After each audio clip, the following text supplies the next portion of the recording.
السلام علیکم ورحمۃ اللہ وبرکاتہ۔ امید ہے سب خیریت سے ہوں گے۔ آج کا بھی لوگ فیصل کمبو جو سیدھا سادہ سچا گاؤں کا رہنے والا ہے، اور اس کے تمام بھی لوگ جو جس میں کسی کی بھی دل آزاری نہیں ہوتی، سیدھے صاف سے ہوتے ہیں، اپنے گاؤں کا ماحول دکھاتا ہے کہ دیہات کا ماحول کیسا ہوتا ہے اور لوگ کیسے رہتے ہیں۔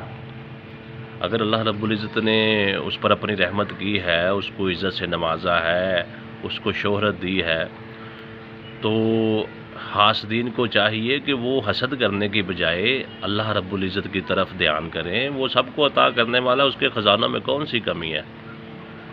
آپ بھی کوشش کریں، کاوش کریں، صاف ستھرا کام کریں، آپ کو بھی اللہ تعالیٰ عزت دے دے گا۔ آپ کبھی اس کے گھر جا کے جھوٹے انٹرویو کر کے، اپنی مرضی کے بیان دلوا کے، جھوٹ پہ جھوٹ، اور اس کی دل آزاری کرتے ہیں بیچارے کی۔ آپ کو پتہ ہے جھوٹ بولنا لعنتیوں کا کام ہوتا ہے۔ اللہ تعالیٰ نے اس پر لعنت فرمائی ہے جو جھوٹ بولتا ہے، اور جو کسی کے اوپر کیچڑ اچھالتا ہے، کسی کے ذات کے اوپر۔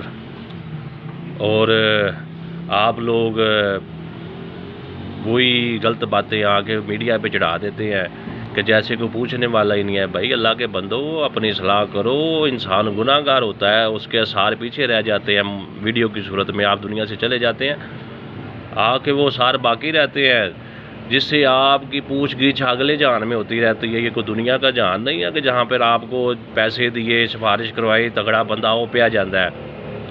وہ اگلے جہان میں بھائی ہر کسی چیز کا حساب دینا پڑے گا۔ آپ لوگوں کی دل آزاریاں کرتے، آپ نے سمجھا کہ وہ گناہ ہی کوئی نہیں ہے۔ اللہ کی بارگاہ میں وہ گناہ کبیرہ ہے، لوگوں کی دل آزاریاں کرنا۔ آپ نے سیدھے سادے سچے آدمی کو رونے پر مجبور کر دیا ہے۔ کچھ خدا کا خوف کریں، اور کسی کی خوشحالی اور ترقی کو ہضم کیا کرے، اس کو رشک کی نگاہ سے دیکھا کرے۔ حسد کرنا چھوڑ دیں لوگوں سے۔